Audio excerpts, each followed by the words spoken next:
right, welcome to the Digital Recruiter Podcast, podcast where we share the ins and outs of what it's like working in the recruiting industry, and maybe cover other topics as well. I'm your host, Clark Willcox, founder of the Digital Recruiter consulting firm and Digital Recruiter Talent Group.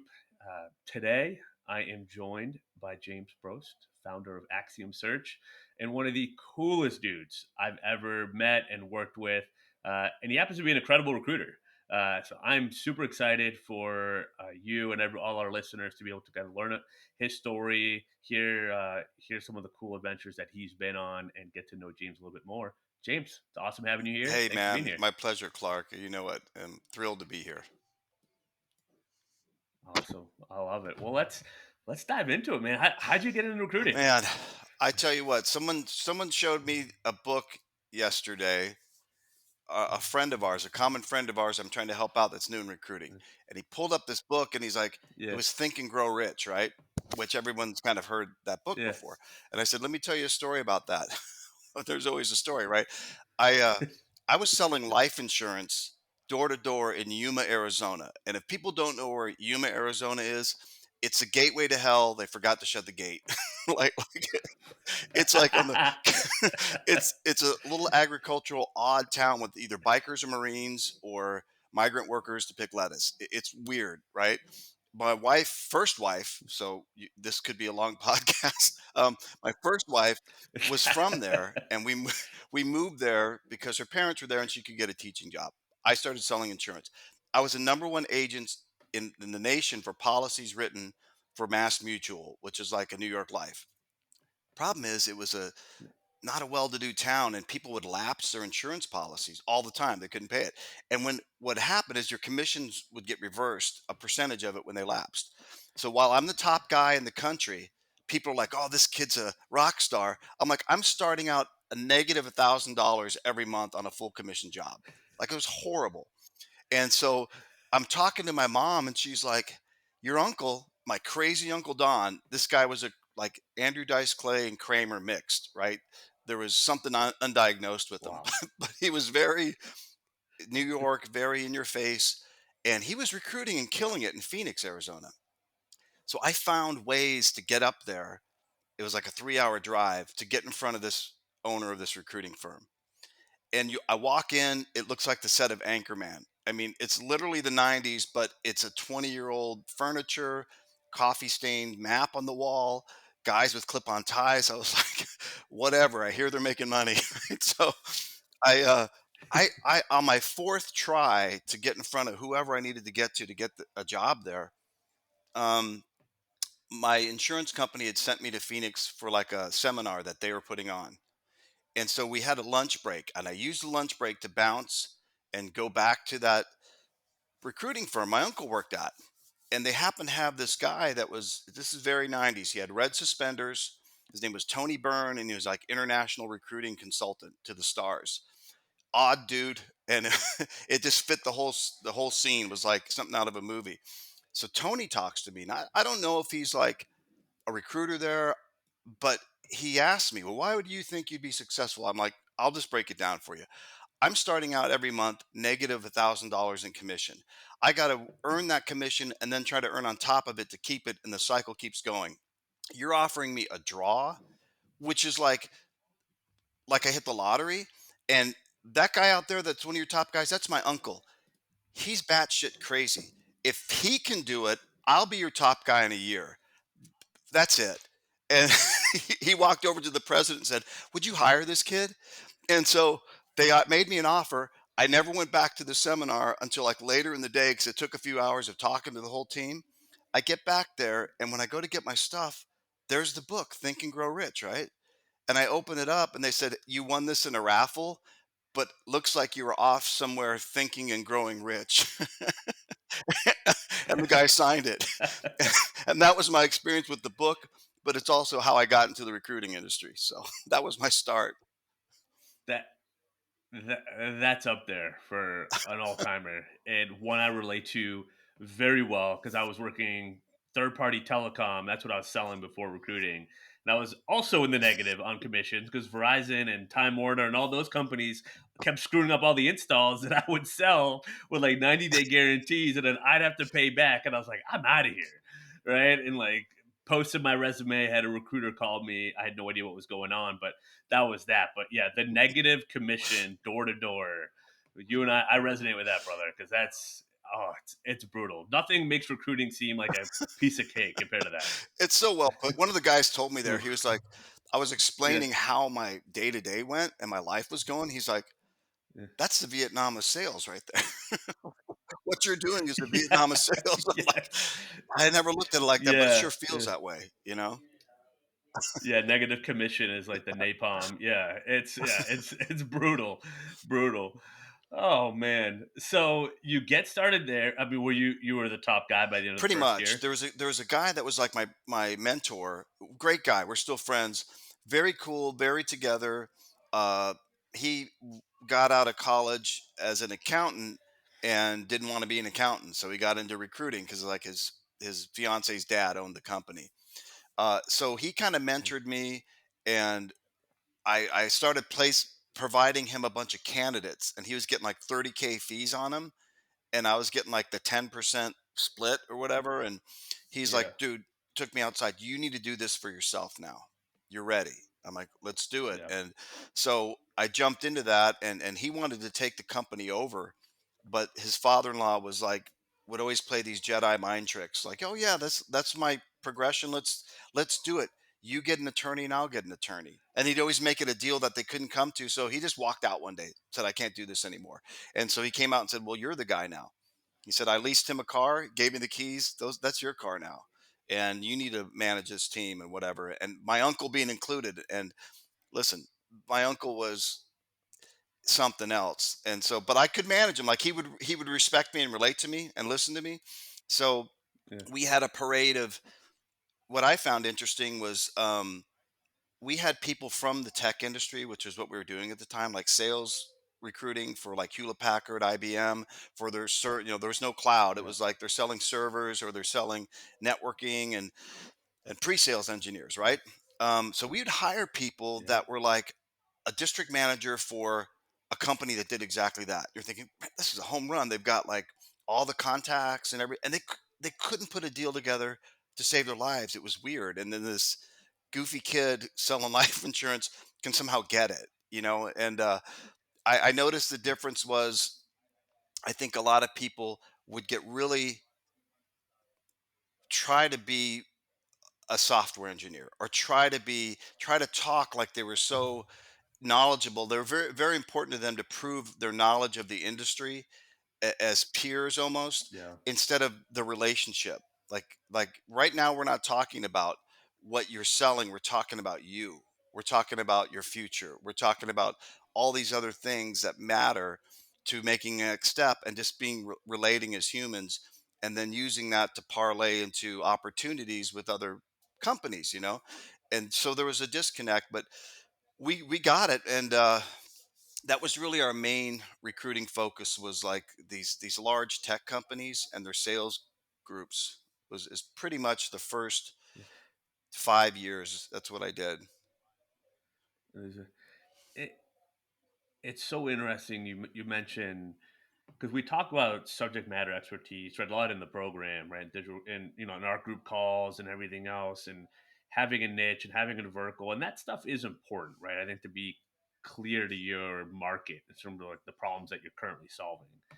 But you're right. You're never gonna be like the top software engineer if you're a recruiter day to day. Like, so I said, don't try to be that, but you can be the best recruiter. And what is that about? Communication, transparency, like making the right matches, asking the right questions, listening.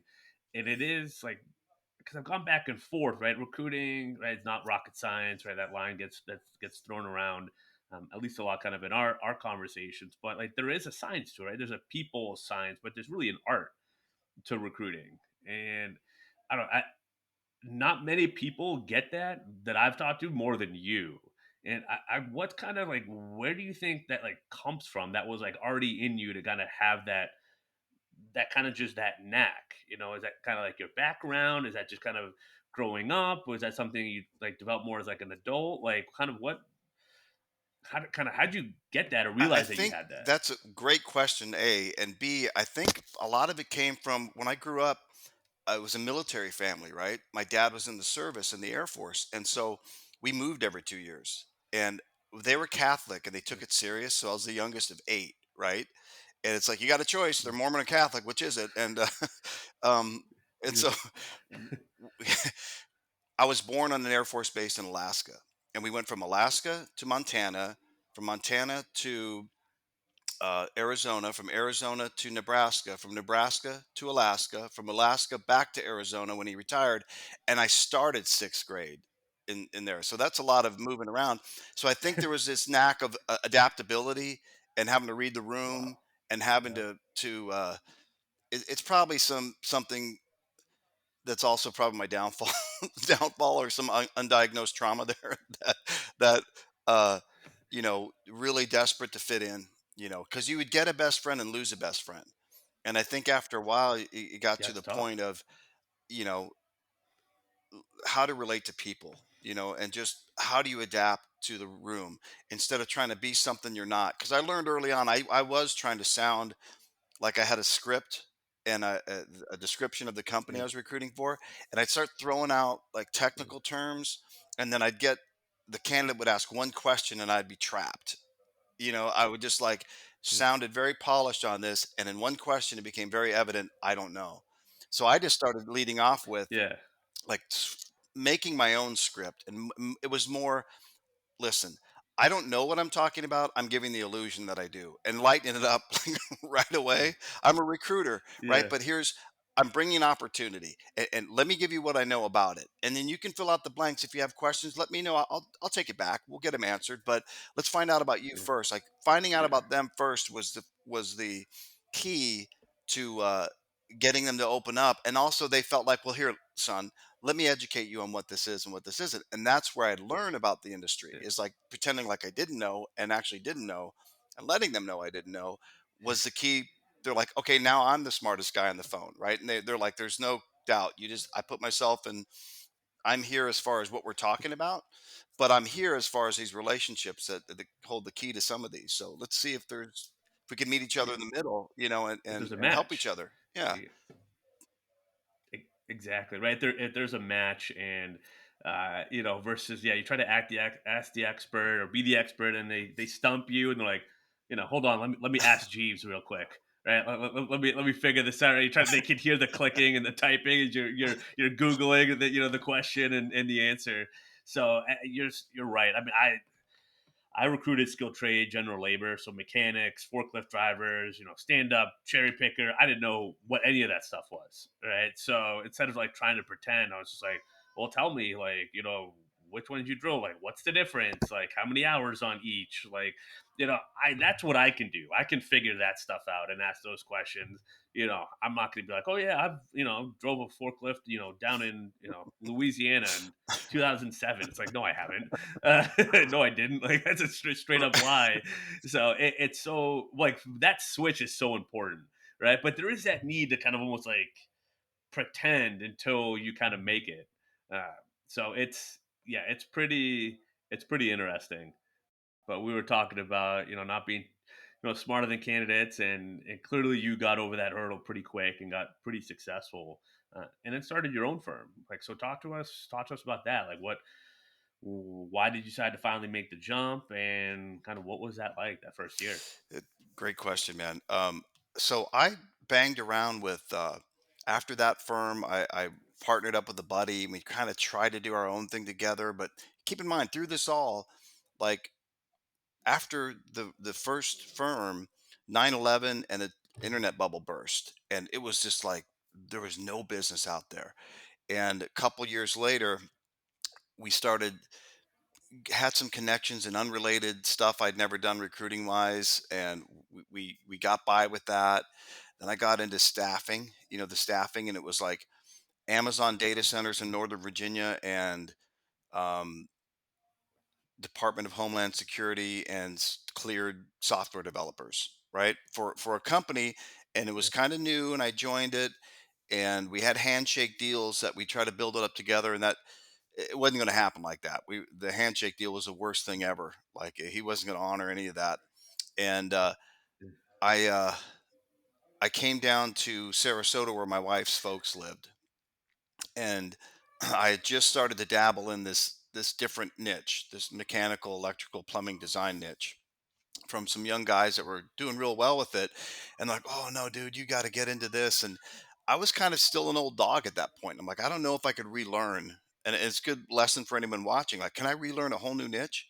And I had to really force myself to do it. It was not intuitive.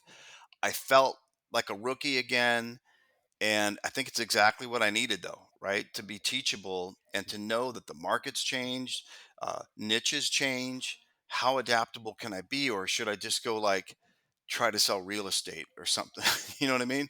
And I started getting the hang of it, and I noticed, damn, there's differences here. Like the approach is different. So instead of saying, well, it's not what I used to do, so therefore it's wrong, adapt.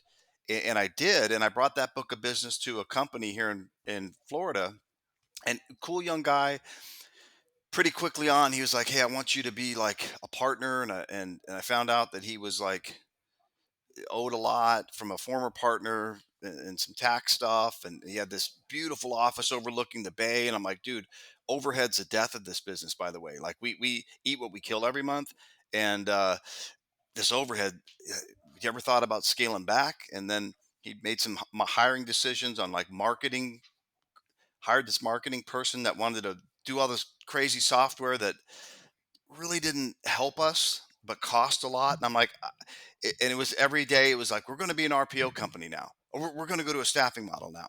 And it was like, okay, I just, I'm recruiting. And the whole reason I came here is I brought you a book of business. I ended up hiring a kid, and we were doing well, but we were just doing it all. Like we had the accounts and we were finding the candidates. I'm like, your team is not producing any candidates, and I'm giving you half of everything. I told the kid, I'm going to start a corporation, build a website. Are you in?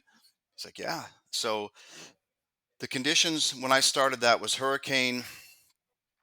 I forget which one, Ian, Irma. I think we've got killed by a few of them here with eyes, but it was 2000, Yeah. like 17 hurricanes coming in.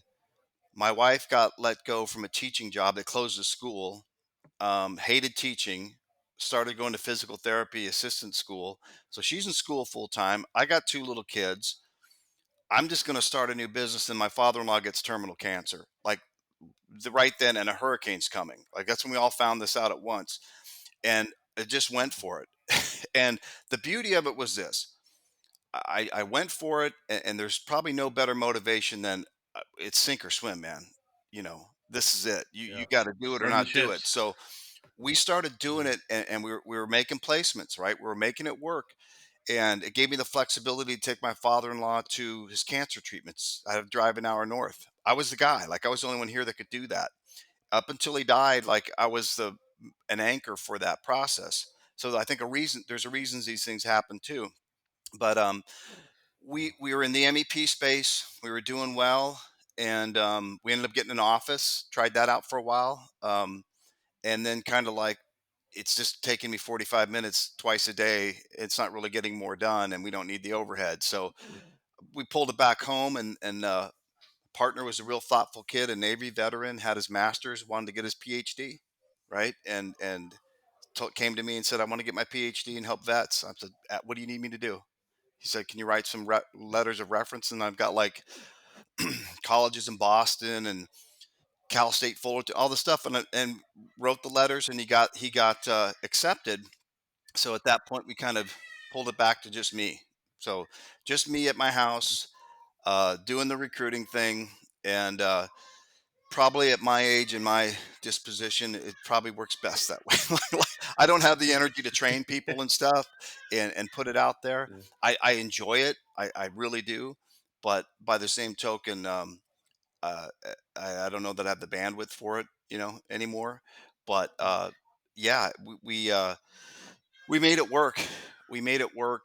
Then we ended up getting a house and building our life around it, and it's given me. flexibility. My kids, we homeschool them even before COVID because the school systems here were pretty whack, right?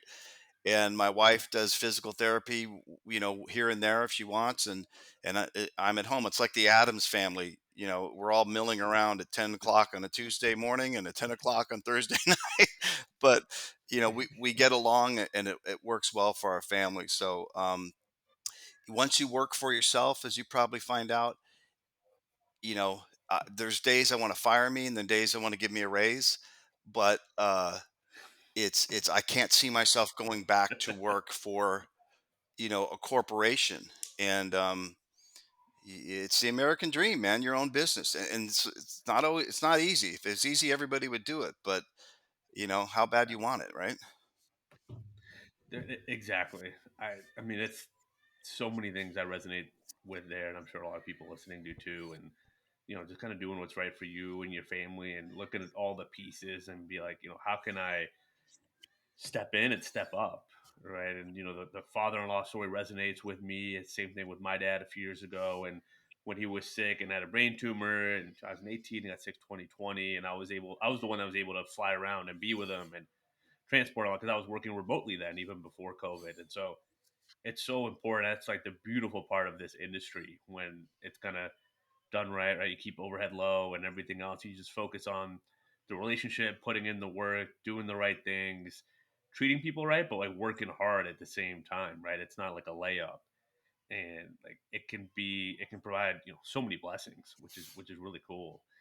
And I think like you've also like partnered with the right people, right? I think yeah, training, maybe brand new people, but I know I've been able to kind of make a couple introductions for you with people that can kind of are self sufficient, right? And I think that's what's cool Yeah, in the digital recruiter community is like we just have like a bunch of competent, hardworking people and recruiters and owners. It's just like okay, how can we all like pitch in? Like we're all running our ship. We don't depend on anyone else, but like are there areas like we can partner and like work on stuff and kind of and just make everything kind of flow and kind of all row in the same direction. And I think that's like the new way of kind of conducting business in a sense, right? Or at least it's a new opportunity to conduct business. So I don't know.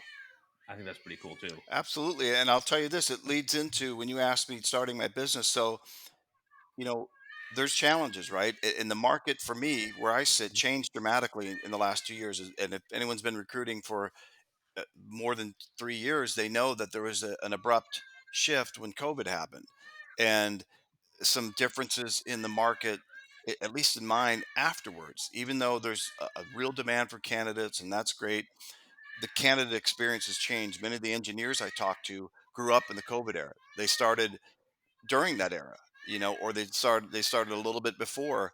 And so in their mind, the rules of engagement should be what they were then, where it was kind of an appeal to, you can just work from home, anything we can do to make this work, let's do it.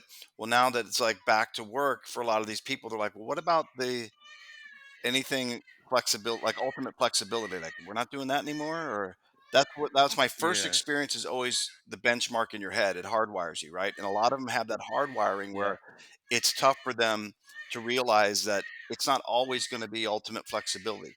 Now, some companies have made the switch, but what I'm finding in the market is the hybrid model seems to win the day right now. Um, but some companies are going back, and they're standing firm on them. We need you in the office. And with them, I would hearken for those companies. And I've talked to a few. I talked to one this morning that you might be not at risk of not being able to recruit talent, but you might be at risk at losing current staff, because they know, Yeah. hey, there's a hybrid model out there. I know just down the street at this firm, we're, we're not we're not doing like Apple style innovations on engineering here. We're doing the same thing they're doing. So there's nothing that compelling to keep me here if I can get that flexibility. Mm. So some of this I've learned over years is coaching the client, and having the confidence to tell them what you see really, instead of just being a yes Yeah. man or a yes woman, and just trying to get anything to stay in their graces. There's some lessons in being honest with the client, and I think they appreciate that. They've always appreciated it and never said, well, I'm full of it. I'm just telling them, I talk to people from your competitors all day and you don't, and I'll report back to you Yeah. information that I would think that'd be helpful. I'd want to know that, so that that's Yeah. important. And the other thing, Being an intel gatherer is great. and Yeah. the Oh, other go thing ahead. I will say is, so with this change in COVID, the things I was doing candidly weren't working. Like, it was a bad year, like terrible for me, and I was getting everything I did and redoubling on didn't produce the results that it did for 5 years previous. And I'm I don't want to be the old dog. What were you doing Y- before that wasn't Yeah. working? Yeah. Say again. So what were some of those things that you were doing with success that stopped working? Okay, so that's a great question. Like the LinkedIn recruiter opened opportunity sniper, right? Yeah. So if you're a recruiter out Yeah. there and you're nodding, yeah, I'm going to look. They're open opportunity. Now I'll pitch them, and then they didn't respond, and now what? Right? Uh, as a basic, we won't get too deep into it, but some stuff like that, and the response rate from the candidates just exponentially dropped. And it went from that LinkedIn kind of 20% response rate to like below 10 or 10. And I was, Eh, I see your name pop up. And I don't know if you connected with me or me, you, but I saw, I think maybe you sent me a note and I kind of checked you out. And I'm like, you know, I know there's a lot of different services like that out there, but there's something about him. I want to talk to him. And so when we talked, it was like he gets it, right? And I'm seeing where I need some help. Like I need to recalibrate my approach to outreach and some other things, my approach to my profile, my approach to content, of which I never posted a thing on LinkedIn ever. Not one, yeah. I don't think. Um, and even with LinkedIn, when I would renew with LinkedIn, they would tell me you really need to post stuff on there. But I'm the old pro, right? Nah, I don't need that. And then you wake up one day and you're Yeah. like, I'm stuck, man. I got to do something different. And as we got into it and going through your program, it created a system for me, right? And it's got a number of pillars that address content, that address outreach, both with candidate and business development, and address how to filter and search for both of those in a deeper way, and the content, the approach, almost like a best practices, because you've got a content expert too, right? That Yeah. I could write a sermon, right? And you're like, dude, that's they're going to stop after 3 minutes of reading this. You got to make it bite size, and also here's kind of a structure, or start thinking about it this way was important, and don't Yeah. use your experiences. What's your strength? You got all the okay, so you can take a point, and that point, you as you say, don't make your point in one post, make it over a year, right? You don't have to tell the whole story Yeah. in a post, tell it in a year. Yeah. And it's like, okay.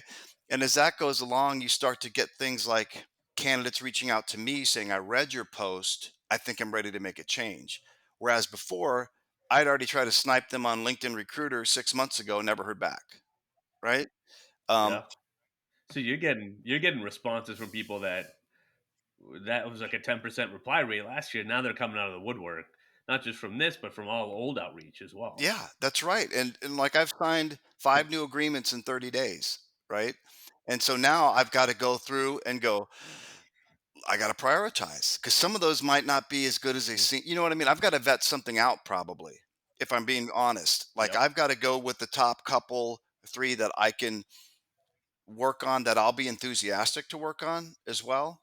Because Yeah. if they're not willing to talk to me and talk about everything other than the job description, I need ownership on it because I want to be an extension of them. I don't want to be a job description forwarding service to the candidate, and I don't want to just be a resume forwarding service to the client. And that takes that relationship that we kind of talked about at the beginning. Like, how do you quit trying to be Mm. reading off of a job description, and how do you get to know both your candidate and client, relationship wise? And many Yeah. of the times I talk to a candidate, I don't bring up a job at all. We sit and talk for 20 minutes on what's their motivation to make a move, what's important to them, how did they get there, where do they want to be, what's a logical next step. And then after looking at that, I may have something that works for them, but I'll tell them I had something, but it's not going to fall in line with what you want. I will do this though. I've got the marketplace out there, and I can already tell you there's 10 firms I wouldn't send you to, but there's two that I think I'd like to follow up on your behalf for. Let's check back in a week and see where we're at. Send your resume and let me put eyes on that. And they've already told me what they want to make, what their priorities are, what their career progression should be, and try to get them that schedule, or not schedule, that list of value criteria versus Yeah. it never works when it's highest bidder. Like I'm just going to take who pays. I'm going to go with the job whoever pays me the most. Never works. I mean, it It, rarely works no. because that shine, that new car smell of the bigger paycheck wears off pretty quick. And then you're working with people Yeah. and you're in a culture and your projects are not what you wanted and your career progression, your engineering arc, mentorship's not there. Those things stack up quick, and then 6 months later, they're like, well, I've adjusted my life for this more pay. And so that's not anything exciting. And I don't like where I work. Now what? Yeah. I want to make a next step, but I price myself out of the market. So either I have to take a lateral move or a step back, and somehow that feels to them like I can't do that. They tell themselves like I wouldn't do that, Yeah. so they're stuck. I see that happen a lot. Yeah. It's so what does that approach, right? Because it's great. I'm sure a lot of us, you and me, a lot of us listening, have had, have great conversations with candidates a lot. But it sounds like they're coming back to you, right? You say, hey, follow up in the week. Like it seems like they're following back up. It seems like you're able to handle potentially counter offers because I've heard you talk about that a lot as well. Like, how does the way you're approaching that initial screen and kind of setting up next steps? How have you seen that in terms of like response rate and like candidates actually then sticking with you, maybe over other recruiters and all that? Like, because I know that's something that has worked for you. Can you give us like a little bit light on like kind of like what's that done in the follow up? What happens is again the relationship deepens. Like I just got off the phone with the candidate earlier, and I don't know that I can do anything with him. He's a high up guy with a software company. He's reaching out to me because he just wants my counsel on where he's at with his next steps, even though he knows I probably can't get Yeah, him there. And then he's referring me to, hey, I want to connect you to this guy that started a software company in Australia. I know because it's construction software, and I know you do some of the construction. And I know he's up against it to build his yeah, company. And I'm hoping I can put you two together and there's business there for you. You know what I mean? And he's introducing me to people I it's would amazing. never know, and he knows I'm not going to place him. Like I don't have the relationships to help him right now, but I'm going to introduce him to some high level relationships that maybe help him down the road. But we've both been around a long time and see the value in the relationship part. So to answer your question, the relationship deepens, and then sometimes they'll call me and say, "Look, this is different. I got an offer from unrelated. What do you think about it?" And it's weird. They're like, "This is a recruiter that's trying to place me," but they're talking to me about almost career counseling in a way. But it's just Yeah, relational. And some kid, I submitted him to 7 companies in Texas. None of them are biting right now, which is crazy. But I told him that I'm like, usually I would put you and you'd have a choice of 3 companies. I can't get anybody because of timing, but that's the truth. The yeah, market changes like that. So here's what I'm going to do next, and here's where I'm going to go next, and I'll just send them a note every Friday. Some of these guys, hey, listen, here's where I'm at with it. Didn't want you to think I forgot about you, um, but it's something because I've placed people 4 years after I've met them. I didn't do it that year. I didn't do it yeah, that month. I didn't do it that job. But to be able to place them down the road, we circumvent the whole getting to know them and like the first time dating, the wonder of me, and let me tell you about myself. Because I think yeah, people they don't want to do that. It's like yeah, he already knows my deal. yeah, He already knows what I'm interested in. He yeah, knows I can't travel because we just had a kid. He knows, you know what I mean. And they don't have to redo that. So I yeah. think there's real value there. That's a ton of value. I mean, it's just gold after gold that you're talking about here, and something I harp a lot and tell a lot of recruiters and try to talk to them about is like stop like over promising on your calls. Like just ask and listen and don't, because I think it's easy to fall into that trap of like, oh yeah, you're a perfect fit for this rec. And I think it starts in the beginning, right? With the initial outreach message and everything else. Like it's the perfect person for this, this role. And I was joking about yesterday, talking to Rachel Brown, who's also in the community, of like, I got a email about like, oh, we got a bunch of RN opportunities. I'm like, I'm not an RN, right? Like, just like that initial approach. And if they're doing that to thousands of people, it's just, if you overpromise, you're like, you're perfect on the initial outreach, like you set yourself up for failure, right? Kind of like we were talking about before with those candidate calls. It's just like, just asking and listening and just being transparent can get you such a long way. Now it's a little easier when it's your own business versus like maybe you're at an Yeah. agency and the whips on you, right? Yep. And you're hitting your numbers and like all that. But even then, like flipping that switch is like even more important to get that quality, right? And to build that up. And like that's the goal, right? You don't overpromise. You just get to hear them out and understand the situation. What makes sense, right? Make it make sense. It has such an impact on people because that's not the experience they're typically used to with a recruiter, right? And I think like doing that and kind of just like we use a lot of the words like potentially, or like there might be a fit, or like is this worth exploring, right? I think you and I talked about that approach a lot, and I think shifting that for your digital approach, I remember like that did a lot for you because that's how you actually are. And that's how you build the relationship. So it's like, I was so excited talking to you in February. I was like, James is like perfect. I was like, you are a perfect digital recruiter. Like, but like, cause you have all the stories, all the knowledge, all the success. It's like, we just got to get that online so people see it and resonate. And then you take it to the call. And for you, it's game, set, match because they're going to be in the right hands. Like, you're not going to overpromise. You're not going to point them in the right direction, but you also stay consistent with them, right? You understand having 20, 30 quality candidates for your industry, you're going to place them at some point, Yeah. right? And that billing is speaks for itself, obviously. Yeah. And you just touched on something that literally the call I had that I had to jump off of 5 minutes before I jumped on this one was from a client in the Northeast. And I know their president, he's a busy guy. Their HR person that I didn't have to work with before, but did. I asked her, we're going back and forth. I said, can we talk? And we did a call. We talked for like an hour. This is a few months ago. And the same thing. We just talked about this, but everything else in our lives, and we bonded, right? It changed the whole Yeah. recruiter HR dynamic. So she reaches out to me and says, listen, we really like the way you work. We like the fact that you're a single agency. You're not stuck on any one thing. You're always fully transparent. So we chose you. We've got a situation in Connecticut and New York where we're really trying to build, and we've got some firms that had some mergers, and there's some uncertainty there, but we don't want to go after them directly, these people, because it never seems to work. It's always weird. We reach out and they think, are they going to, is my company going to find out? There's this weird thing. So she said, I've got a list of 20 names here. I've got a list of 20 names there. Can you go after them directly for us? And I said, I probably already have on your behalf because I kind of know everybody. I said, but I've done this in the past where I'll tailor a message, and I may even put it in a support ticket for you guys to look at. But I want to Yeah, come up please with a do. Yeah. message that's succinct to that candidate, not saying this is, recruiter looking for them, but I'm working with the principal and president of a firm that gave me your name, but are hesitant to reach out directly and ask if you'd be interested in at least learning more, something like that, because Yeah.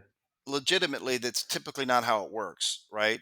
So I told her that. I said, I'll have to work on the messaging over the weekend, but we'll do this approach, and I'm partnering with you, and you've asked me to be the intermediary to reach out to them directly. And she's like, I'm going to keep building these lists for the people we know we want to talk to. I said, bring it on. I'll reach out to every single one of them, but I don't want to trip over it really quickly. And, you get the one shot and just Yeah. do it schlocky out. We're partnering here, so we'll strategically do it. But she said, we chose you because, um, we know you do this on your own. We know you've been around, and we know you just really like the way you deal with people, and that was a random call. That was a random call before our call. I love that. I love that. Was that did you do a cold call, or you like see like the job, or was that through like a LinkedIn outreach? How'd you get in touch with them? The client, Yeah. This is a client I've had on and off over the years, but this person that is the Okay. HR director didn't know me from Adam. Uh, and Yeah. it happened to be where I found what we call an MPC, or most placeable candidate, right? I found Yeah. some candidates in a certain area, and they're kind of offshoot areas like Bozeman, Montana, or something. And I sent Yeah. it to the president saying, "Hey, man, Michael, I know you've been trying to build that up. I got somebody." And he said, "Yeah, awesome. Let's set it up. But I'm going to ask you to work through our HR person now because I'm just too busy to do this stuff." And so it kind of I had to re. What I didn't do is always overlook her, because that happens. Like, well, I'm dealing with the president. I don't need to deal with HR, or treat them like that. Like, I could just text Michael right now. That kind of attitude. It was like, Yeah. listen, I respect you. Let's talk about you. You'll get to know me. Build this partnership. Yeah. It's you and me now. And I think that's important, because a lot of times people try to overlook them. Like, well, I've got a connection with the president. It's the worst thing you could do. It, there's so many points that I have to follow up and cover. I mean, this is all amazing for it's like a master class for anyone listening, or especially like newer or even veteran. It's like just good reminders. So I'm sure there's a couple questions people have, and I'll try to break them down. When you have something like that, well, you don't have to share all the details, but do you change your fee structure at all when they're bringing candidates to you? Great question. And she asked, Yeah. right? And so I knew, Yeah. I'm like, because I've done this before. So I'm like, I'm waiting for the point of the conversation where she asked, and I said, listen, I Yeah. said, if I was a big agency and had overhead, I would quabble with you, but we're going to do whatever it takes to make it work. And if that means I flatten the fee, peel $1,000 off each, don't even worry Yeah. about it. We're going to make this work, because if it's an $18,000 fee and you pay me $16,000, I'll take the 16 versus zero every day. And, Right. and I Yeah. said, a lot of firms like, see, but what you're doing is you're lowering the fee structure for the rest of us. Well, the rest of you aren't involved in this right now. It's me and them, right? So I, Such a I good have to, point. like, do what my client. If we're going, this is a business relationship, and it's gotten deeper to where it's a project almost. And when you do project or Yeah. RPO type recruiting, the fee structure is not a 25 percent bang, one and done, because you can do that and you'll do one deal with them and then they're not going to work with you again. So I hope the one fee satisfied you for the next 5 years. Or, best client I had, I did that approach with him. I've built 15% of his company over 8 years, and he'll only use me, right? And he gives me candidates that are sanitized that other recruiters give him. Said, if you can figure out who this person is, I'll pay you the fee. Uh, but I also, someone quits in 9 months on him, and he still has a tendency to call me up like it's my fault. But we're friends, right? So he's just venting, and I'm like, dude, the next one they'll just take out half a fee for the next one to make up for it. We do that, but it keeps the relationship intact to where there's probably a few $100,000 that wouldn't have come my way over those 8 years that did. Just by being like, and that's like just your whole approach about just being calm, relaxed, chill, but not to mistake it like you're working, like you're cold calling still, like you're everywhere at once. And I think that's what I think can surprise people, kind of with your demeanor, because it's just like you make it seem so easy, but you're constantly working, but you also are present, like with family and everything else. Like, how do you? I mean, that's a masterclass of thinking long term, reverse engineering. Like, okay, long term revenue. What's the potential here, and kind of how can I see the business here? Like, where, like, did you kind of like have that innately? Did you? When did that like click for you? That was because that's a huge turning point for any recruiter I've seen that's successful in sales. Like, when did that click for you? It was all by, it was kind of like going back to the, when I learned that don't try to sound like you know it all. It was trying Yeah, to take any job order and get excited. I can fill this. Like, ego says, "Oh, I've got it. I'm going to yeah, overpromise, and yeah, I'm going to break my pick here on." It's going nowhere. And you learn that, yeah, well, wait a minute, it's okay to vet a client out. Like, it is, yeah, because you can spend 5 months going nowhere on four recs from a company that says they really need you. It's in the pre-qualifying. Like, So how many other recruiters have worked on this? How long has it been open? Why is it open? It Yeah. just goes back to the basics, like uncovering why can't you fill this? And why can't they fill this, other recruiters? And you put it together, it's like, it's kind of unfillable. Now, having said that, if you look at it and they're open to hearing about if you did this differently, or maybe I have one client that's a good friend of mine that was a VP at Salesforce now. She was with another company and I was trying to fill a position for him. I said, and I talked, we're really good friends. I'm like, dude, every time I send him the description after we talk, the title sounds like it's a 5-year person. And could you put in worldwide, whatever, because it technically is, and it's going to appeal to their, this is a worldwide position, and that's kind of the level that would be the next step for them. And so she did it. She actually went back to the company and they changed the title of the rec. That's not going to happen every day, but you know what I'm saying? Like, You got to yeah, try. like what can we do to get this You got to filled? Like try. if Yeah. you stand on that, well, that's what the job is, and that's what we need. All right, man. You're going to have to make a concession Yeah. here. What is it? Like, where does that come in? You don't know unless you ask, and drill down a little Absolutely. bit. And when you realize there's a lot of people, right? And there's a lot of people, as you said, they haven't taught to the market the way you have, or they don't know. And hiring isn't really taught. It's not like a lot of people just fall into hiring and interviewing and everything else. That's probably why it's so complained about, right? People vent about on all parties, right? Companies, candidates, job seekers, interviewers, everyone's kind of seems like complaining on LinkedIn, and you got to constantly click the unfollow button a lot of the times, at least if you're me, right? But it's like, how do we just take a step back, remove the emotion, Yeah, and just understand like what is the reality? What are the facts that we're facing? Right. And that's what we talk, I think, a lot about in the program and the recruiters. It's just like, this isn't about you, right? It's about the candidate, it's about the client. If you can communicate that way to each party, that they open up, they start to realize that you're going to understand if they're going to be able to make a change now.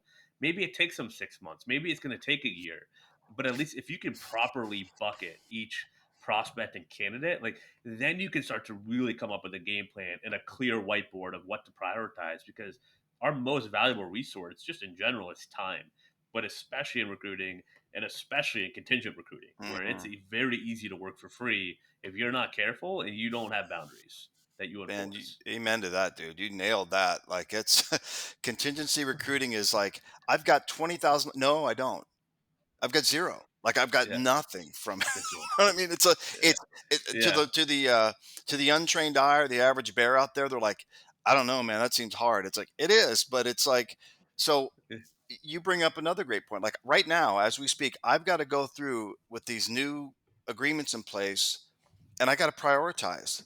I've got to prioritize the candidates I have to market, the job orders or new agreements I have. I'm still one guy. I can't overpromise everything and pick what can I what am I pretty yeah, confident I can deliver on here, and then what's my roadmap there, and it goes back to your system, the roadmap of creating the campaigns to sequence the messages. Is a sequencing in order? Like, do I need to tinker that at all? The search strings, the filtering, and then I do this a lot. I'll connect with some people that are higher level, and I'll have like something in the connection or call, and then I'll post something the next day on LinkedIn that addresses kind of what we just spoke about, and then they'll respond like they're yeah, like, yeah, he put his money, I don't know, like I guess he really lives it, or I guess he really believes that, or that's true what he said. There's something about yeah. that, like it's perception, right? But I've got to do that, Well, that and I've even got to include the like I've got to start. I love calling candidates or clients. I don't have no problem marketing a candidate, don't get a follow-up. Then sometimes that's what I've been using LinkedIn Recruiter for now. If they don't connect on LinkedIn, 2 days yeah, goes by and I've got a candidate, I'll sanitize the resume, do the write up, and send it on LinkedIn Recruiter. No reply. I'll just call the office. And I got a call. I called a company vice president, been there since '97, that runs the East Coast, about a candidate in Georgia. yeah, But I purposely called him on a Saturday morning, and knowing I'd get voicemail, so he knows this cat's calling me on a Saturday, right? And Yeah. I also looked at his profile and said, I started recruiting when you started with that company. So we both seen a lot of changes. Whatever. I get a call from HR 2 days later. She's like, Joseph wanted me to call you back and ask if you could send at first it's a redacted resume, but if we like the resume and we'll give you an agreement, and then still waiting to hear back on that. So they may not, right? But that that guy had his HR person call me, and I know, okay, that works. Like the contact sport still works. I've got to do that now Yeah. with candidates, right? And I've polled a million candidates, and I know sometimes you break a few eggs to make the omelet, but in general, they just don't like getting called at work, especially in a cubed environment where they work. It's just a Yeah. no-no. But I can leave them a voicemail after hours saying that, out of respect for not reaching you directly at work, but to reach you, because LinkedIn, I don't Yeah. imagine you're on LinkedIn. I just want to let you know, boom. And I need to do 10 of those a day. Just knowing, well, Yeah. if you did that every day, 10 of them, you're going to get a few people say, yeah, you know, let's talk. What's this sounded Absolutely. compelling. it it'll get result, and that's what I've got to do. So I've challenged myself, like, okay, so you've got this system now. Clark helped you develop a system. Like, you're actually not just, what do I want to do today? It's like, well, here's what I need to do today. And it's kind of, in my little Yeah. crazy brain, it's categorized, right? So I needed that. But Yeah. now what? Now, even with all of it, it's not like a magic bullet just to give you all this candidate flow. What are you going to do now? Well, you're going to have to start leaving messages for candidates, add that to Yeah. the mix. It well frees up time, right? Like it freed up time for you to like have this system. Like you get to do more of what you're really good at, but it's like it's not you're just doing that or this. Like you have a system and you're calling candidates. Like you've added the word and that's a single like solopreneur owner, like single owner, a single seat. Like that's everything, right? To be able to maximize your productivity with just you. Like that's what's been really cool to see, like in your business, is like you got just so many more irons in the fire, and you know how to balance, like you know how to manage that, like that field and that pipeline, and that's what's exciting for me to see. You're sharing me a post. I got this message from this post, and this message reply from this outreach, and like, oh, I'm also making calls here. Like you're in so many places. That's how you get 5 clients in a month, right? That's how you have 15, 20, 30 submittals of like quality candidates in an industry that like needs to hire people. Um, that is actually one thing I want to go back to what we were talking about earlier because I think it's an important point to touch on, and we got going. The tech space this year has gotten crushed for a lot of people in the tech recruiting space, right? SaaS, early startups, the Silicon Valley Bank, all that. You mentioned going from sales recruiting to then switching the space and having that be really hard. But the market and construction and architect, that's what was hiring, right? And that's what I try to stress to recruiters like, stop, go to where the market is hiring. And if you have to make a switch, you have to make a switch. Talk to me about like what that was like. I know you mentioned it was hard at first, but when did it start kind of break through and kind of how did that work out for you? A great question, man. Well, like I said, I met a group of these young guys. They were all like former college basketball players that like started it. So they're ultra competitive and everything. But I Yeah. was kind of like the older guy they liked, and it was cool. And we just got to know them through a common friend. And Yeah.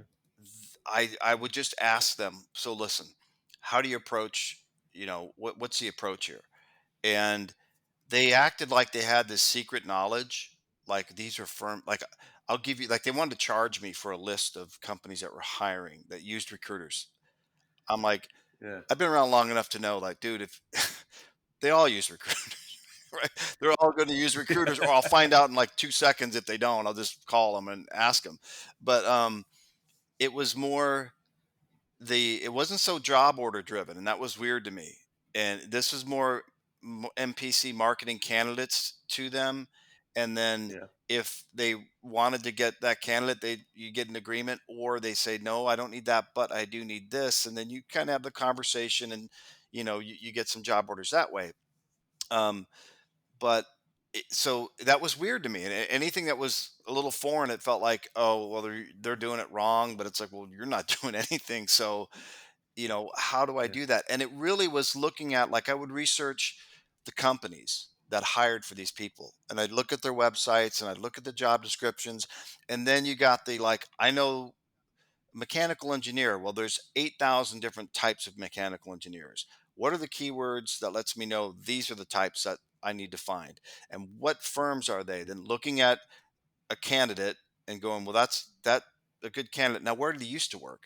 What about that firm? And then what about the filtering system that starts to pop up people you also may know or whatever? And you start to look, and then Googling MEP firms near Dallas and going, okay, and then looking at them and going, nope, it's a civil firm. It's not really MEP. And then starting to figure out, all right, I've identified who these candidates are and who these clients are. Now the game is, let's go. Like, how do I get in front of them? And it's like, get a few candidates. And that was the fake it till you make it part. We talk about a lot. There is an element Yeah. of fake it till you make it, unless you are an agency that you join, and whether you're new or you've made a transition and they're already dialed into it, they're going to be the ones to kind of walk you through. They've got probably clients already, and they just need you to find Yeah. candidates, and you get to walk through and figure out that niche. But if you're on your own and you're trying to figure out a new niche, there's a big element of fake it till you make it, and you get a few candidates that somehow send you their resume because they feel like you actually may have something that you can help them out with. And then you Yeah. market those. It kind of starts there, right?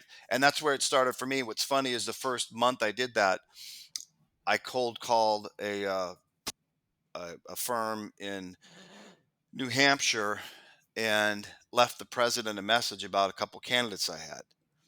And he called me back, and he's like, "Hey, I got to tell you, I've got I get these calls all the time. I never return them. I hang up. Something in your message was different." He said, "I had a go-to recruiter from New York, and he passed away, and I haven't been able to. I just want to use one guy that I can rely on. And there's something about the way you said what you said that, uh, you know." And he's like, "Would you send the resumes over?" And I'm like, sure. And then he's like, I'm going to be traveling, but I promise I want to interview him. I can't get the agreement back to you because my operations manager's out. So you can redact it. I said, you know what? I trust you. It's fine. He's like, are you sure? You're not going to burn me. And I think that started, like, he was like, oh, this guy's cool. Ended up hiring the guy. The guy just retired, by the way. And my last Wow. placement was a kid that replaced him. It was my That's first cool. placement like 8 Man. years ago with this client.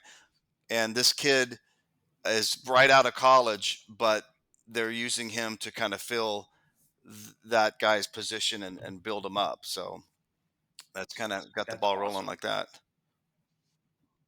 I mean, I love that, right? Just staying with it, fake it till you make it. There is a component of that. And especially if you're on your own, I've had clients come in that, they get their one client at 6% that they're getting all their placements. I'm like, all right, let's get you some more clients. Let's raise that fee back. They get, they raise it to 22%. And, here's like, no, you're doing great work. Like they want you, they want to work with you. They don't want to work with anyone else. And it's like you can get to that point and yeah, but it's just a grind right in the beginning. But what you're saying is so important. And the message I'm taking away is like, learn the companies, learn the industry, learn the niche, but then learn how to merge your personality with the business.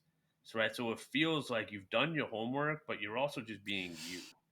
And that's like, I don't think that gets really told a lot. I think people are nervous maybe to do that, or they don't know where the line is. And I think that's sometimes what we work a lot on in the program. What I work on with recruiters is like, this is legit. People want to hear this from you. Right? We talk about that with content. But yeah, that line of like, your stuff, the business, like you're in the game and you're invested in recruiting. I think that's what people resonate with you too. Like you're invested in this game and in this industry, and like you're having a good time doing it, right? And that's like that speaks volumes to It's people, a roller right? coaster, bro. Like, And thing is, if yeah, you if you if you yeah, you know how it is, we start out recruiting, we get our first three interviews, yeah, we got three deals right in our head, and yeah, then you're like, I'm talk me off the ledge. I'm going to end it all. That didn't work out, and yeah, these emotional, like, peaks and valleys. It's like, it's going to be that. It's a business of no's, man. So just know that what can I do consistently in volume that's going to create activity that's consistent, and that'll breed Yeah. success. I ask myself that every day, and I'm guilty of a lot of things every week where I go back. I'm like, dude, you co-signed your own bullshit. Like you talked yourself. You had a great Yeah. idea. Yeah. You say it out loud. It's a great idea, but somehow you twisted it up and you know made it to where it's sloth is just procrastination, right? And procrastination is sloth in 5 syllables or whatever. Right? That's it. Dude, I got a post like written like ready to queued up about that of just like being lazy, lazy and all that, and kind of like the script I had myself growing up, and like just like systems and accountability, like having the systems that I can count on, like you talk about, trying to really practice, practice what I preach the best I can, but and just being able to call it out, right? Like in yourself, like all right, I just got to get it done, and that's why like for me, I have the three C's. Right? If I can connect every day with people, if I can post every day, and I'm on the phones every day. Like I'm progressing forward. There's a lot of other things I got to do, but at least that's getting the ball rolling forward every single day. Like, I that's woke super up this helpful. morning and a kid from Cleveland that we talked about a week ago, and he said, "Hey, any luck? With anything?" But he wanted full remote. I said, "I don't have it. My challenge is I don't have any remote, and the hybrid positions are in Cleveland, which I thought was too far away." He said, "Cleveland hybrid's great." And maybe I missed it. Like maybe I missed that in our conversation because I was looking at my notes. Maybe my Yeah, bad. So I 7 in the morning am looking at uh, postings in any companies I already know in Cleveland, and I hit up the director yeah, and I write a little summary, send it on LinkedIn. He hits me back right away. He's like, "I'd love to, but you're going to have to work through HR. Who's in HR?" And he gives me a name. So I'll follow up with that. But that when it happened, like real time, it's like I'm going to jump on this now at 6:50 in the morning versus whatever. And it's just a series of things like that. Um, yeah, man, it's yeah, it's a it's a wild game, man. Recruiting's it's the greatest show on yeah. earth. It really can be. And to that, what we got to get your craziest story Okay, in speaking of recruiting. greatest show on earth, Yeah, um, we can all relate to offer letters, right? And I'm talking late yeah, '90s, no internet, no uh, offer letters were faxed in many cases, but in this case, it was with Oracle, right? We were doing a lot of work with Oracle, big software company, and this guy needed his offer letter overnighted. And this had been a whole deal with this high level guy. He was a pain. Get his offer letter, tracking number. It's on the plane, bro. And he's like, it's almost like if I don't get that by tomorrow, right? I'm done. Like I'm done. We got to let him know the next day that it's not coming because the plane crashed. It literally the no plane way. crashed that had the overnight offer letter on it. And it's not funny. Wow, you It's not might funny. win. You But might the win. plane crashed with Yeah. his offer letter on it, right? So it was like he What? actually was like, "What?" Like I didn't expect that. So he was cool, and we got him another one. It took a little time, Okay. but the freaking plane crashed. Like you dog ate your homework. No, That's plane crashed with offer terrible. letter. I've never heard of that one. I hope I never hear Yeah, it again. But that was wild. whew, what year was this? Where 97, you were overnight offer letters? 97, 98. 97. Wow. Wow. And Fax machine wouldn't work? Yeah. what's that? You didn't fax it over or Yeah, something? well, You the can't use fax fax machine machine thing, then? there was some reason they needed the hard copy. I remember on this one, I was like, we fax them, right? And there still was email, but it wasn't really like attachments and stuff. Um, and then we've all been in a struggle to collect money, right? Waiting for that Oh yeah. check to come in. I was That recruiting invoice. for Yeah. a company called Hitachi Data Systems, and they were like a big mainframe company that uh, got into like services, professional services, and stuff. And so they sent us a new agreement and said, and they raised it. It was such a crazy market. They were like, it's not 20% anymore. It's $30,000 flat fees for like salespeople. I'm like, all right, like that's better than any fee we'd gotten. So our Yeah. firm had a contest, a quarterly contest. Like if you can book this much production and collect it within the next 30 days, whoever had XY gets this amount of money towards a pool, and then the recruiters, we could pick where we wanted what we wanted to do with the money. So we've got the production. We're waiting on the cash in, and we got the last day to the cash in. And for the days leading up to it, I'm on the phone to San Jose, California with Hitachi Data Systems accounts payable. And this sweet lady's trying to help us, right? We ended up, me and my buddy, the guy that mentored me, it was had to be in that afternoon before 5. And they all this series of crazy events as to why they couldn't just get it out. And you couldn't FedEx it, right? It's overnight. Yeah. And we had a courier paid for a courier to pick it up in San Jose and fly this funky courier service to Phoenix where we're living. And we drove around back of the airport where the plane lands, where the courier is, and got the check from the courier, drove it in the office with like 10 minutes left, and laid it on the president's desk. Like, boom, we qualify. And Dude, that is he takes the awesome. check, and he always played Jedi mind tricks with us. Like, he takes the check, and I think in his mind he's like, these guys did it, but he just plays it real cool, and he doesn't come out of his office for a while. And so we're all like, people are trying to go home and everything, and he's not coming out of his office. And then he walks out, and he's like, oh yeah, and everybody had to be there to acknowledge the receipt of it. So we're just waiting around, man, with bated breath. And he finally comes bebopping out of his office, and he's got this check in his hand. He's like looking at it a few times, and then he goes up and he's over meticulously like counting everybody that's there, and then he puts like a 5-minute ordeal out of it, which is eternity, right? And then he's like, Yeah, congratulations, and then just walks back into his office and shuts the door. But we were like, yeah, wow, we did it. We did it.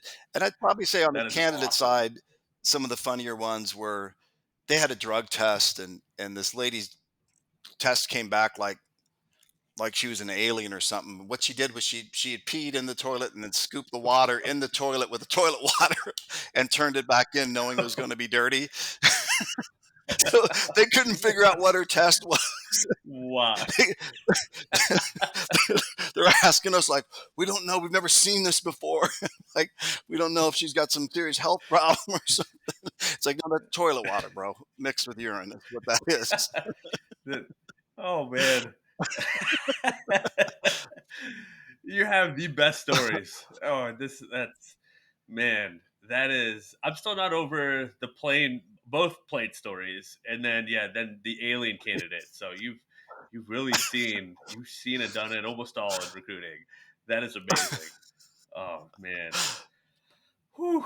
Wow. We'll definitely there's a lot more stories where we're gonna have to share.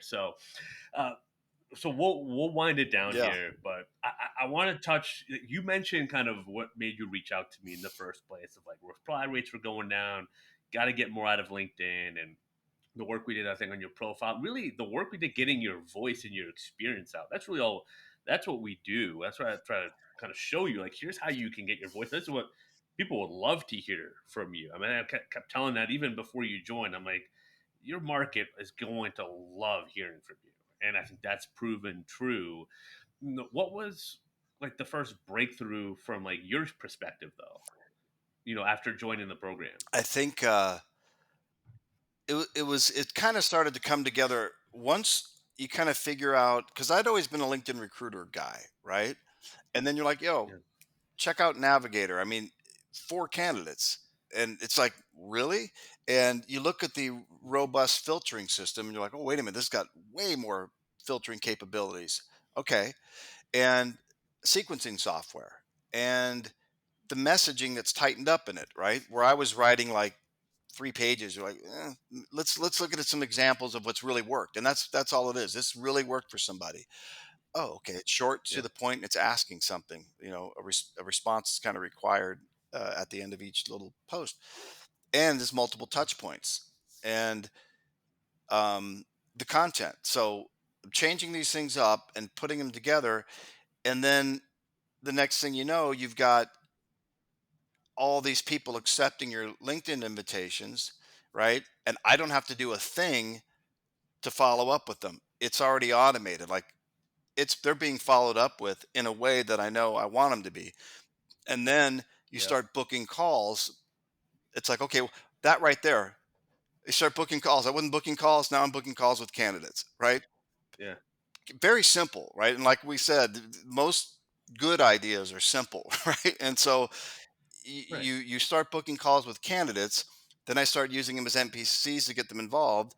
Then I start signing new agreements in place. Then I'm working on job orders and creating lists to find people that aren't npcs for the job orders. And the circle starts Mm. going around. Then the interview starts, you get a few placements, and you're like, I'm back in the game. Like, I've got a job description now. And I think Yeah. that starts, if you're an experienced recruiter and you buy into your program and involve yourself in all the calls and collaborate with other recruiters and yourself and your team, you will experience a lot of value. And you'll also, if you don't, you're going to develop a system, right? And I know a lot of people like, I've got a system.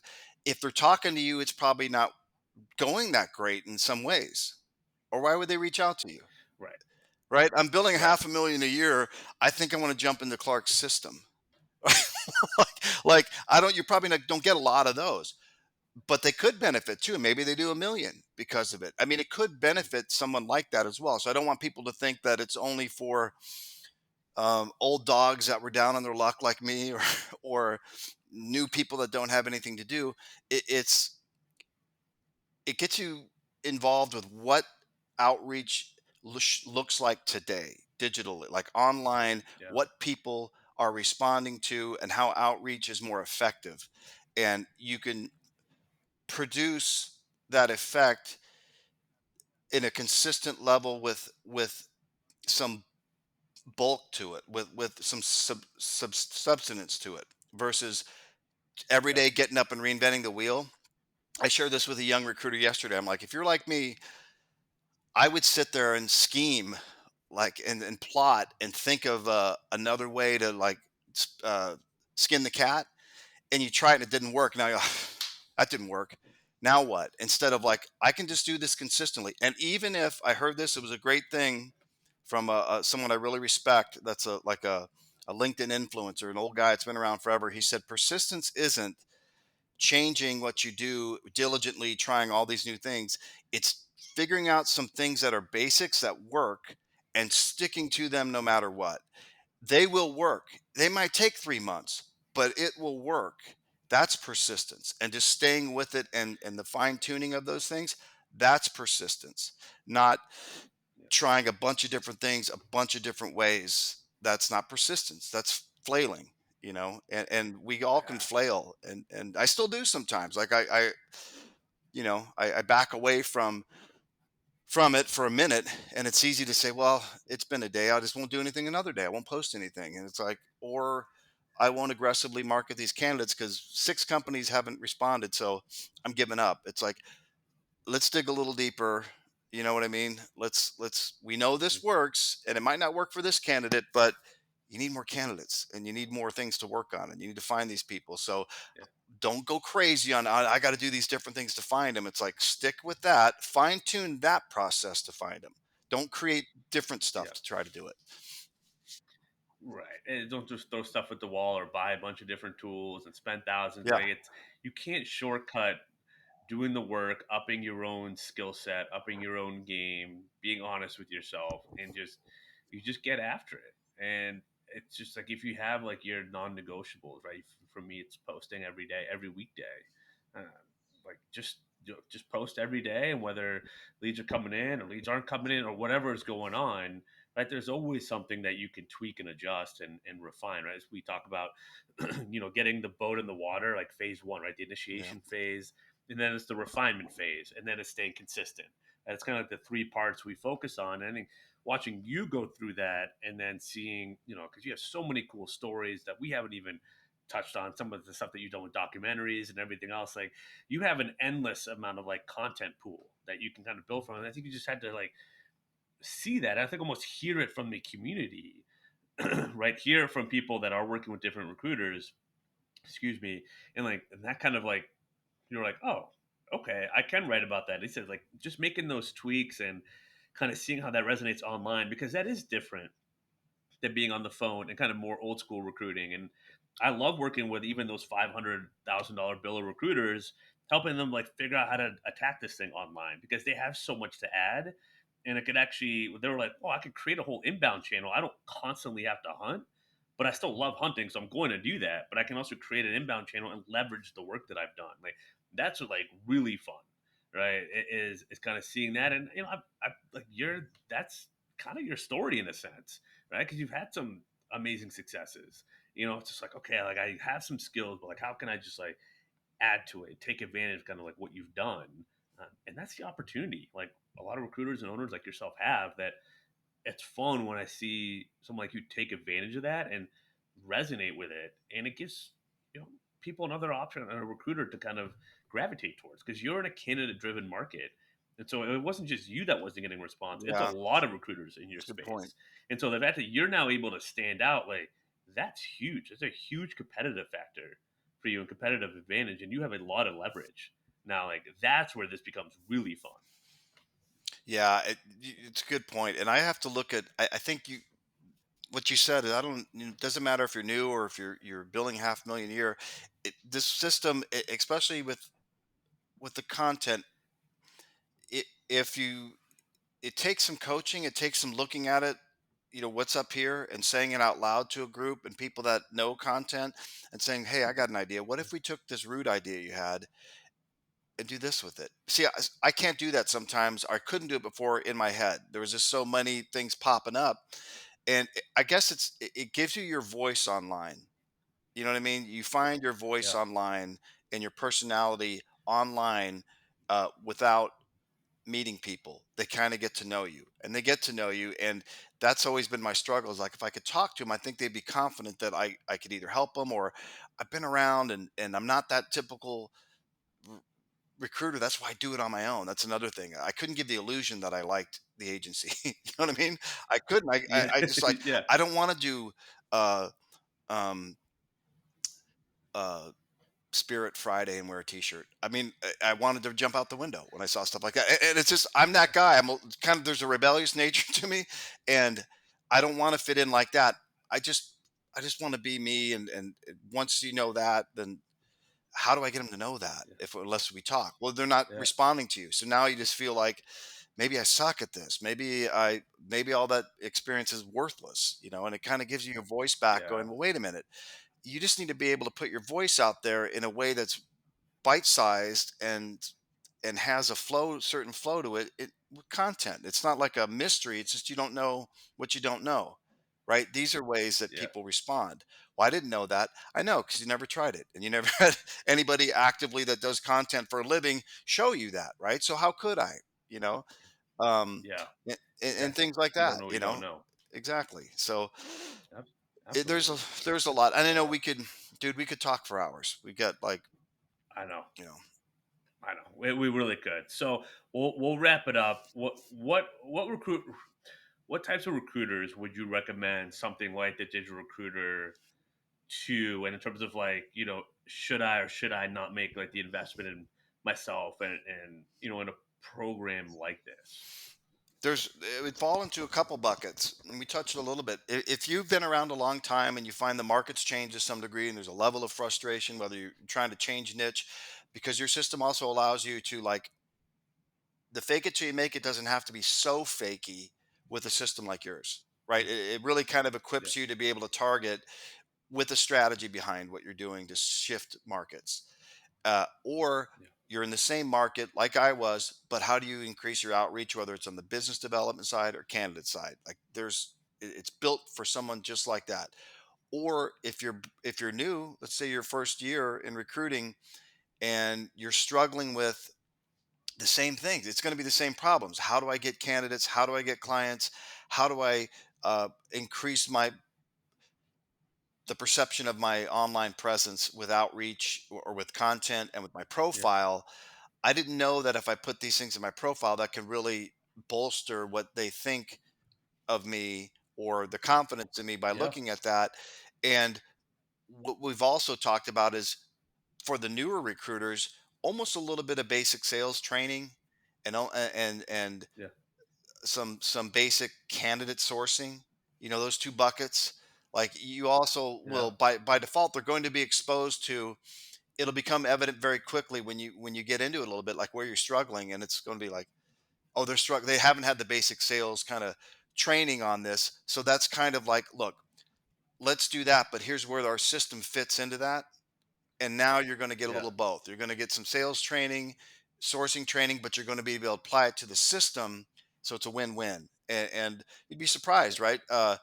Talk to people that were at firms that have been there a few years, and they're like, we never, man, we never even thought about an approach like that. It was just the way the guy they worked for did it, right? And it kind of opens their eyes to, I can have a system. Again, I can get a system for whatever level I'm at, whether it's old pro, mid level, new.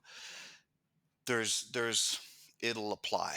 It'll definitely apply. So my Absolutely. recommendation is, it's not an expensive program. If you do a deal, you've more than placed, you've more than paid for it. Yeah. That's one deal. That's one deal, like half of Yeah. one deal. If even that, you've more than paid for it. So what's it worth? What's it worth? And Yeah. um, if you need, or you can go 3 more months and not make a placement. It's yeah. When you say it like that, right? And I know you've gone the clients, you've gone submittals. I'm pretty sure you've gone a few, definitely a few Hmm. offers. I think from what we've talked about on the calls, and so it's been really exciting, kind of see that all come together. And I know there's just way more to come, right? Like you're just going to keep seeing the ROI, which is really exciting and it's cool. So we'll end with a topic that I've been wanting to talk about. It's the poster behind you, the documentary that you filmed, Sea Tonga, Bigfoot, Spirits and Fate, that came out in January, right? Yeah, I believe You around mentioned? January. Yeah, in January. And it's super interesting, super cool. I can't wait to start reading your posts and content and kind of merging some of that stuff. But we'll wrap up with like, yeah, give us kind of like the 401 on the documentary, kind of how you got involved, what it was like. Yeah. So again, I'm a different animal, right? And when Yeah. COVID hit, right before that, I was, my kids like to go to this nature museum out here in Florida. And by museum, I mean they've got like pigs out in the corrals and old Florida homes they brought in and some trails. They just loved it. And they were looking for sponsors for this Halloween party or Halloween event. I'm like, all right, I'll kick in and be a sponsor.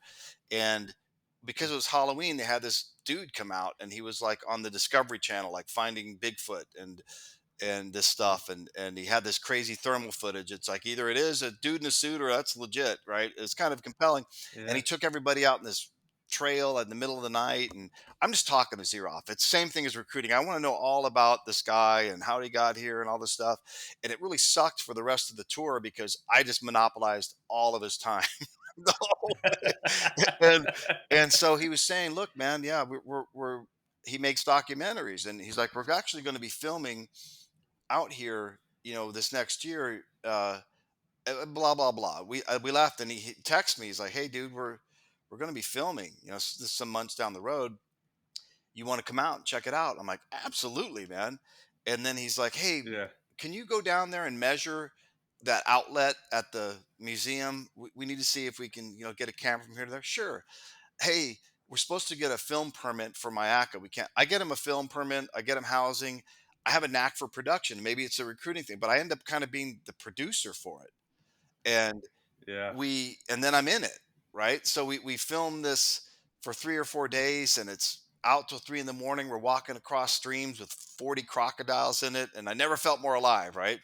Probably midlife crisis more more than anything else. But Sounds we make awesome. this film, and it's Yeah. like we made a film, right? And it goes out on Amazon, and Yeah. I'm the producer on it, and I'm kind of in it, and I'm a recruiter. So I'm like, this stuff was always fascinated me. There used to be this old show called In Search of with Leonard Nimoy about all these mysteries and Yeah. Bigfoot and UFOs.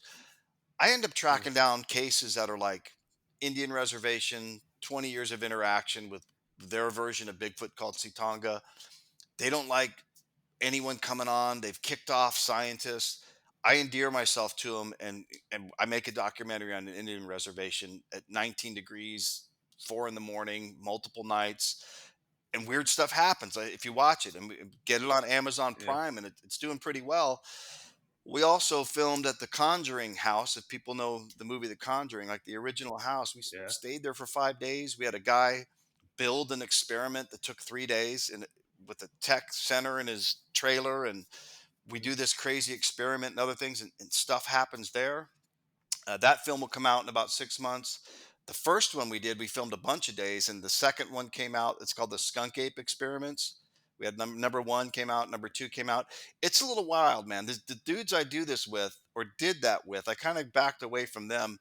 They're like doing psychedelics and stuff, and like while filming and mirror gazing and chanting stuff. I'm like, whoa, man, this is a little much, right? But I got to see it, right? That's a different crisis. Yeah, it's a Yeah, different it's like, crisis. Yeah. okay. Uh, but so I kind of found my own little lane. Like the one I did was kind of on my own in Nebraska on an Indian reservation, and I now I get calls from some of these people like they're my friends and they want me to come back and film more. Or a guy in Canada with this crazy stuff wants me to film, and uh, we got this lady in Mount Shasta that's got 700 acres, and she's talking about all this phenomena that's happened and no one's been out, and it's been in their family for generations. And like maybe we can go out and like a Skinwalker Ranch, if you ever heard of that show, Yeah, like yeah. that. And then the Congress now, UFOs apparently are real. Like there was a congressional They're hearing, and talking about it's that. wild. So Yeah. timing wise, it's interesting, but that can also be a diversion for me, and was during COVID, to be like, I don't want to recruit anymore. I want to go play in the woods and film stuff. Right. So there's a Yeah. passion for it there, but I got to be careful because I can get sucked back down that rabbit hole. But it's called Sitonga Bigfoot Spirits and Faith. It's on Amazon Prime. And Cool. it's different. It's different. It's kind of wild. But so the filmmaking Super thing cool. is really, it's fun. At least I could say I did it.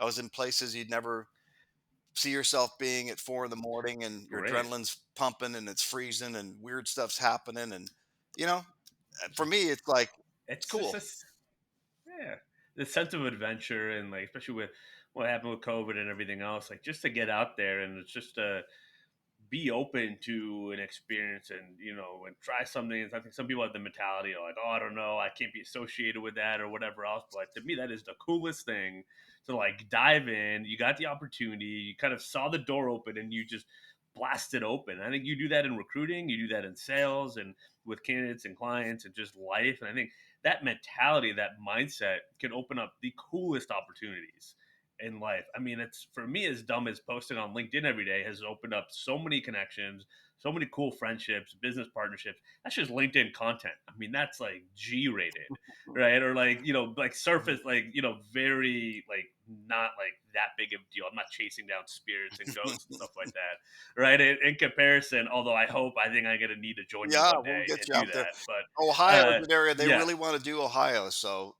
we got the giant mounds out here and everything, dude. So yeah, you got to come back out here, and, and we'll make something like and that check this happen. out. Yeah, I'll mention this just quickly as far as recruiting goes.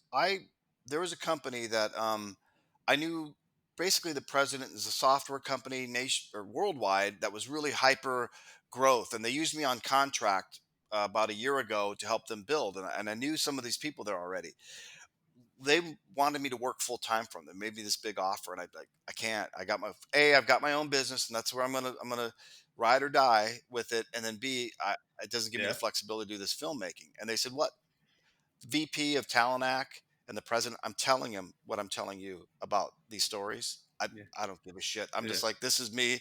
I'm telling it. Now yeah, when we talk, they're texting me. So dude, do you have a link to any of this stuff? Do you have a film? Or so what happened? yeah. They want to just talk about the film stuff. And I found that even candidates and stuff I talked to, they're like, whoa, whoa, like they were kind of interested in what I was saying about the recruiting and the engineering, but they're Yeah. really interested in like, wait, wait, wait. So you're one of those dudes that was out there doing that? Yeah. So I got to ask you, we're talking for 45 minutes about that. And then we circle back, but then they're also like, well, that was the coolest call I had all year, like, They're not gonna yeah, forget you yeah. ever. Yeah, So I'm just transparent. they're I'm never out gonna with it. forget I you. don't have any like, well, they're going to think I'm weird. I'm weird anyway, right? That's fine. Yeah, you and me both, brother, and that's what I love. That's why that's why it's been so fun to work with you, become friends with you. It's just that was this whole purpose for me, was like I want to find my tribe, my community of like recruiters that are like kind of think a little bit outside the box like I do. And I've definitely, I think we've met our match in a sense, in each other. That's why I love hearing your stories, and inspires me to kind of keep going after this thing.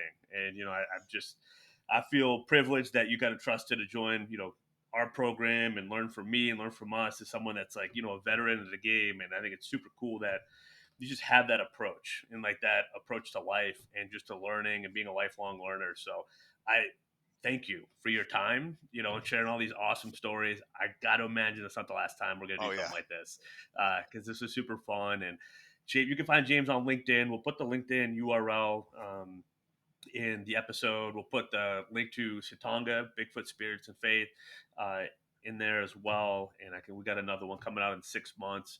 I filmed at the Conjuring House, that you've done, which will be pretty cool to see. So, James, thanks for being on here, My man. pleasure, brother. Bless you, man. It's been fun, and it's going to continue to be fun. So I appreciate it. Yes, it will. Yes, it will. Yes, it will.